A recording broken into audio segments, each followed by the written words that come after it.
Hey guys, before we get into this new video, let me just tell you that I have started a Twitch channel and I stream Mondays, Wednesdays, Fridays at 4:30 p.m. Eastern Standard Time. So if you guys want to come check that out, again, Mondays, Wednesdays, Fridays, 4:30, you can find the link down in the description below. Let's get started into the video.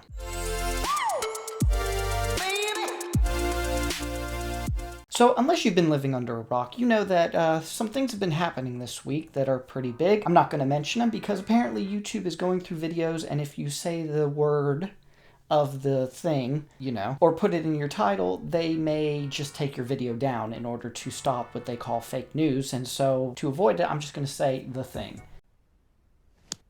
So we can all pretty much assume we know what the thing is. But it's been happening this week, and I missed last week's video, mostly because I was setting up this stream behind me, and I was just trying to get a feel for streaming, but I want to do both streaming and YouTube. Again, go check out my Twitch stream if you want to. And so I thought I'll take a little week off, and so that's what I did. And I'm sorry if you were bored with nothing to do. I know that I've been bored with nothing to do. A lot of people have been bored with nothing to do, but I'm back, and I thought, what would be a great video to do? Why not cover my animated story for another video? I know I've done them a bunch of times, but I always feel like in these times you need something to laugh at, something to make you feel good. So I went through and I tried to find the most ridiculous, and what would you know, the latest video they've posted is pretty weird. It's called I Hid Under a Billionaire Bed, and apparently, just from reading the description, this story is about a girl who hid under a bed.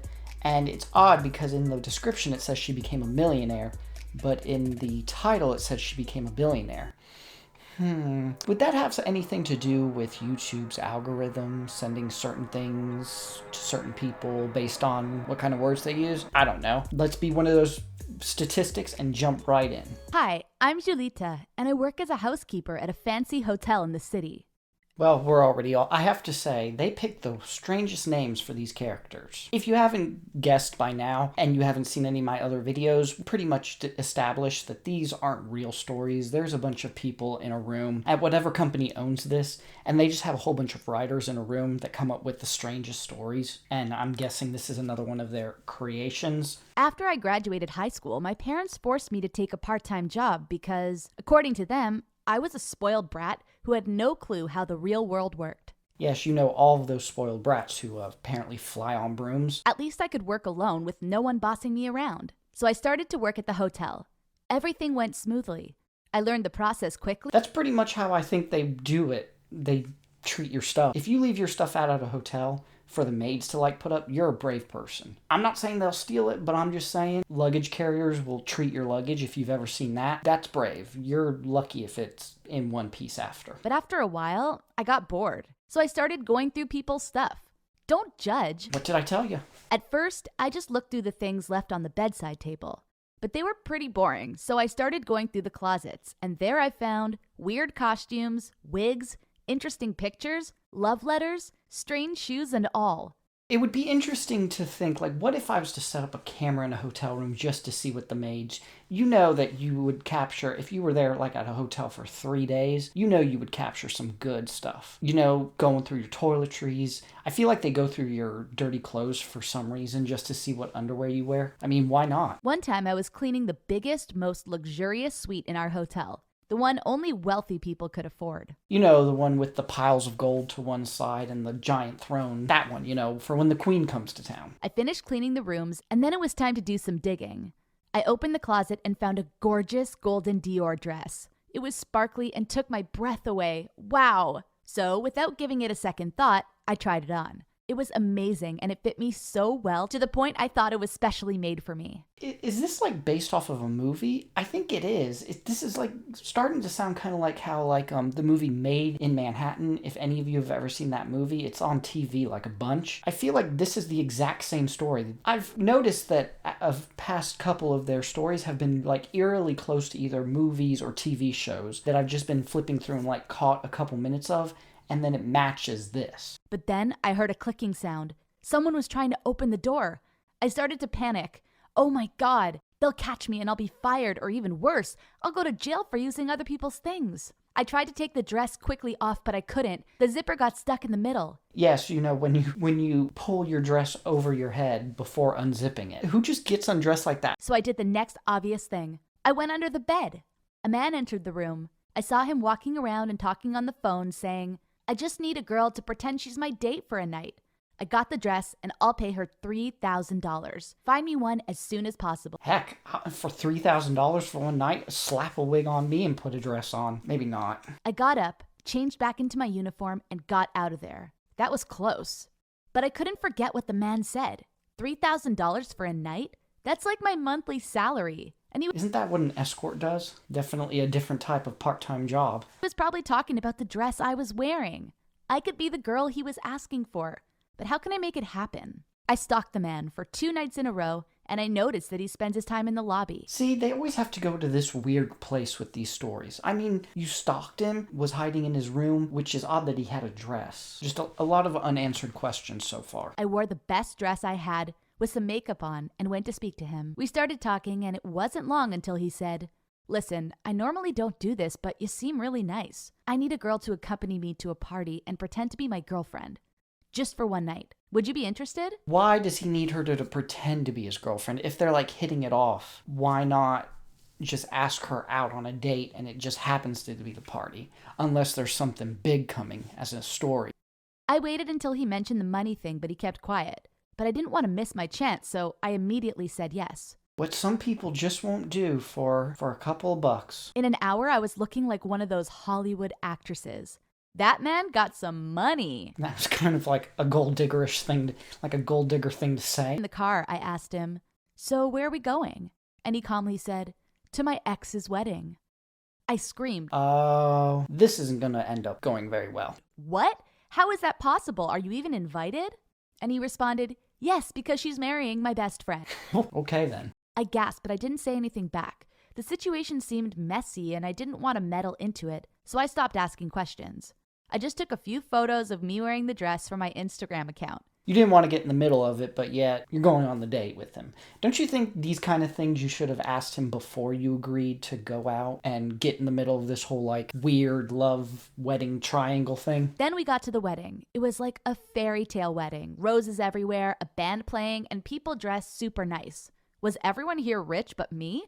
And you had to, of course, wear a sign that tells you if you're rich or you're poor or not. We were walking arm in arm, and I felt like he was squashing mine and not holding it. When we got there, he looked at the bride with eyes full of pain. Poor thing, he still had feelings for her. I think you dodged a bullet. Did you see her eyes? Those things were like blue, just dots. That was weird looking. I don't know who animates these, but man, they have a different style than I've ever seen. So I decided to break that awkward silence by saying, Congratulations. Troy told me that you two used to date. Thanks for letting him go. I couldn't ask for a better man. Troy smiled. I think she made her $3,000 right there, so. And the bride looked irritated. We left her standing and went dancing. He was laughing hard. He said, Wow, you were really good at this. Did you see her face?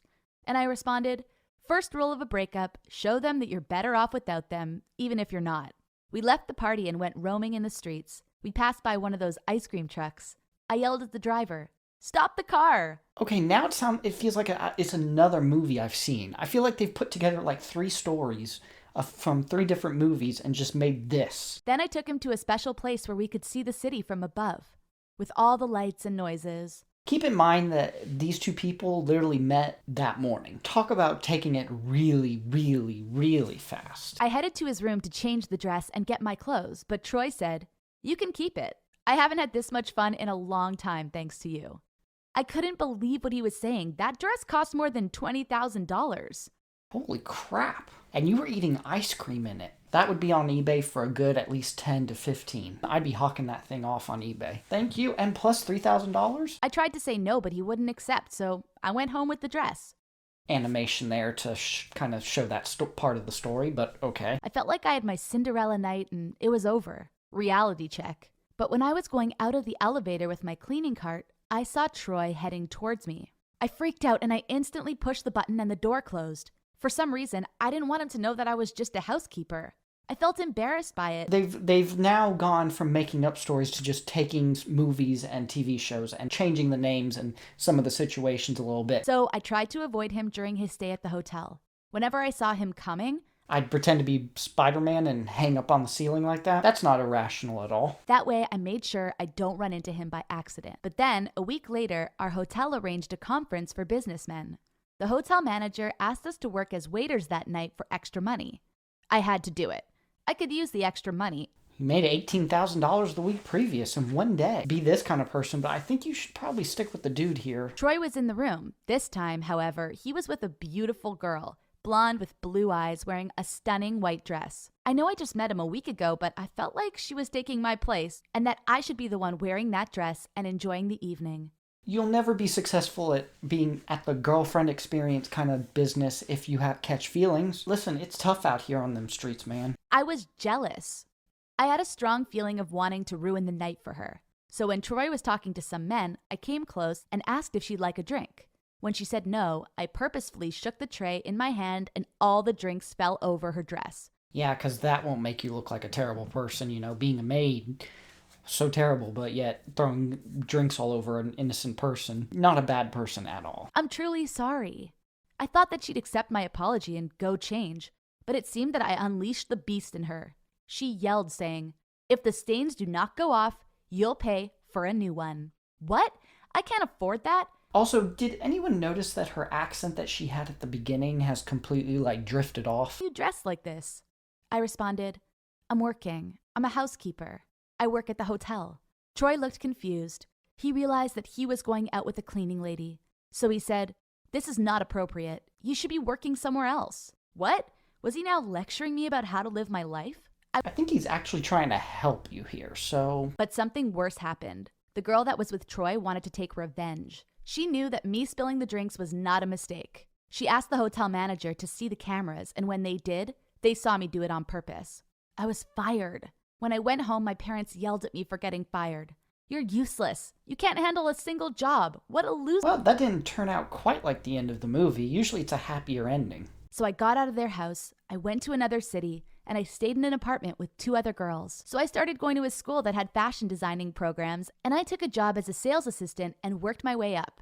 6 years later, I became the head manager of a famous designing company. Whatever happened to the $20,000 dress? Did she just get rid of that, or is that even around anymore, or... If it weren't for that dress, I wouldn't have found my true passion in life. But then, while I was working at my office, a magazine called to interview me, and I agreed. And the interviewer asked me, "So how did you fall in love with fashion?" Oh, I was working at a hotel, and then the guy asked me if he could hire me to be his fake girlfriend. So I said yeah, and he gave me the $20,000 dress and all the money that he owed me. And then when I was working at the hotel, he brought a new girl, and I spilled drinks all over her and got me fired, and then my parents threw me out, and then I went to fashion school, and now I'm here. So, not a strange and long story at all, really. Seems strange because your family has nothing to do with it. They own a diner, don't they? I smiled and told them about the golden dress. I told them the first part of the story. They found it amusing and romantic, so they asked me to take a picture of the dress. An interesting and cute story. I'd find it kind of seedy and weird. I didn't mind. However, 2 days later, I got a phone call. The speaker said, "I thought you forgot about our adventure. I thought I'd never see you again." I smiled. That's literally the whole story. Is there a part 2? That was literally the end of the story. He calls, and then we don't get to find out what happened. That has to be the strangest story. Probably not the strangest, but still, it's up there with a couple of them. What can we take from this? I guess you work in any type of service industry, start treating your customers and your clients really well, because you never know. They may ask you to go out on a date, dress you in hundreds of thousands of dollars worth of clothing, and then, you become wealthy and famous and rich. I guess that's the moral of that story. I hope you enjoyed the video. If you did, be sure to give it a thumbs up. I'd really appreciate it. And if you want to see more, hit that subscribe button and hit that little bell notification. It'll alert you when I post new videos. If you want to follow me on any of my social media, that's all in the description below as well. And in the comments, tell me what you think. Does this sound oddly similar to something else that you've maybe read or seen? Because it does to me. Or tell me what your favorite My Story animated story is. I'll see you guys next week with a brand new video.